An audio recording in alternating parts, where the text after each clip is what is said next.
This video is to show you an example of plotting a graph of the data from your lesson today to produce either a speed time or a distance time graph. So what I've done here is what you will need to do. I've opened up Excel. I have copied over the data that you're given in your booklet. You are given in the data the incidents in the John Connor table are numbered. So I've just put the numbers of the incidents here. You are given the speed. You're given the speed, but the time here, I've put in any old times, okay? Because I'm not going to give you the times. You need to watch the video and record your own times. So your graph at the end is going to look a bit different to mine because your times are actually going to be the times shown in the video. But I've just used any old numbers here, but the process of plotting this graph is the same. So your table should look exactly like mine, but in the column, the yellow column here, you should have your times that you have written down when you were recording or timing the video clip. Okay, so to plot this graph, we want time against speed. What you will need to do is make sure that time is on the left of speed. So when you type this data into Excel, do your time data to the left and your speed data to the right. The reason for that is just the way Excel works is it will put the left-hand column on the x-axis, the x-axis being the horizontal one, and that's what we want. So highlight the data you want. Don't highlight the headings. I'm going to do that again. Don't highlight from here to include the headings. Just highlight the numbers. Sometimes including the headings can complicate the graph and you don't want that. So we're going to go to insert to all the graph types here, and we're going to pick a scatter graph. And that has just plotted our data onto this graph. So a good trick if you want to just get your head around what's on what axis, because you are going to need to label this graph up. If you look, for example, at the x-axis along here, just have a look at what value it goes up to. So the maximum value is 80.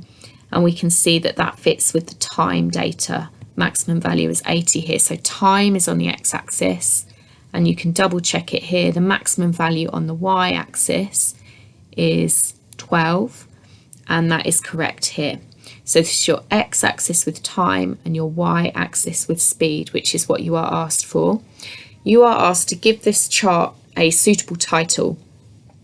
So this is a speed time graph for what? What is the data reflecting? What was the incident, or what was the thing that you watched? So try and title that speed time graph of what is it of. Then what you're asked to do is also give your axes labels. This means nothing unless the person who's reading it knows what these numbers mean and what their units are, and what these numbers are and what their units mean. So the way you do that is you make sure that you're clicked onto the chart. You'll see this plus button, select that, and if you go to axis titles and just tick it, it will give you a little text box that you can edit. So we've said that on the x-axis we have time, and it's very important that you put the units, because again, gives your reader a bit more information if they know that time is on the x-axis, but if they don't know whether it's in seconds, minutes, years, it's not very helpful. So you always have to have your unit. So time in seconds goes along here, and speed with its units will need to go there. Suitable title, and then you have produced your graph.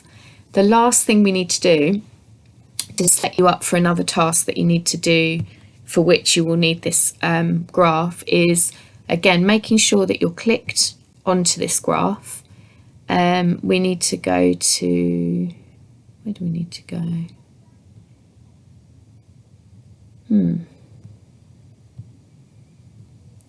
We want to basically join up these points. So let me just go back to here.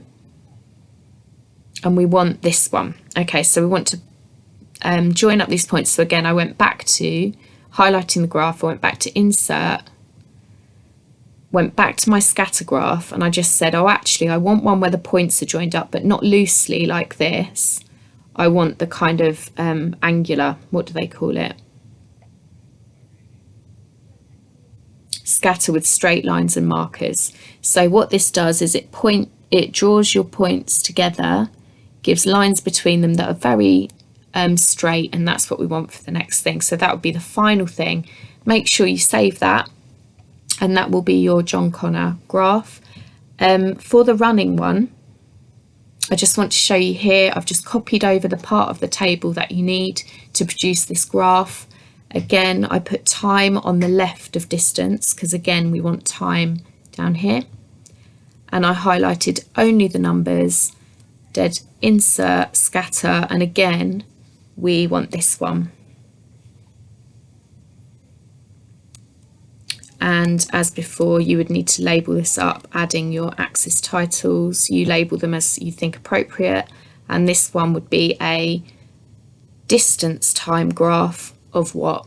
Give that a nice title, save it, and then you'll need to use those graphs for the rest of the activities.